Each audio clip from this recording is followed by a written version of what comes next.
Hey guys, John V from PhoneArena. I'm here at CES 2015. I'm with HTC and I'm doing a quick comparison between the recently announced HTC Desire 826 and we have the flagship, the HTC One M8. So let's just jump in and talk about the design. Completely different, metal versus plastic. Of course, you're going to get that premium quality with the HTC One M8. You can also see the disparity in the size differences. Of course, it makes sense because you have a 5-inch display in the M8 versus a larger 5.5-inch display in the Desire 826. Like I said, metal versus plastic, premium quality, brushed aluminum gives it that nice solid feel in the hand, and just the size alone makes it. It's kind of weird just holding the M8 just because you'd think that like a 5-inch, because when it first came out, it felt pretty normal, but now it's kind of compact in comparison to the 826. The 826 favors a plastic body. It's a glossy finish in the back, but they've accented it around the sides with this soft touch matte material, so pretty good grippy feel. Of course, being a larger handset. In terms of weight, even though the metal tends to be heavier, they kind of almost feel almost identical to one another. Of course, larger handset with the Desire 826. They both feature dual front-firing speakers, but with the 826 you have Dolby audio support with it.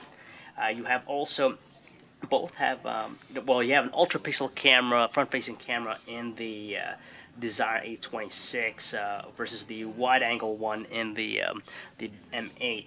As far as the display is concerned, both 1080p resolution, but you have 5.5-inch display in the Desire 826 versus the smaller 5-inch one. Pretty much the same qualities, natural color reproduction, more than detailed, though some people will like the larger screen as opposed to smaller. Personal choice. It's worth noting that the M8, of course, has an IR blaster on the top. The button layouts are a little bit different. It's on top with the M8, which makes sense because it's still a smaller handset, whereas the wider feel of the Desire 826, they have it on the right as well as the volume controls. Micro USB ports, charging data connectivity, 3.5mm headset jacks. And the back, two different types of cameras. You have the ultra pixel camera that the M8 is known for with the dual LED flash system. It's a dual camera system, so you could do the bokeh effects post-shot, which is unique still in the space. Whereas with the Desire 826, it just has a 13 megapixel autofocus camera with an LED flash.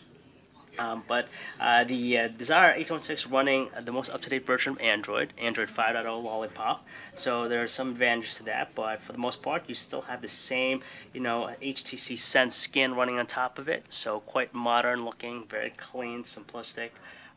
But that's a quick look between these two devices, so if you guys want to learn more about them, you can check out our website, phonearena.com. It's John V. Thanks for watching.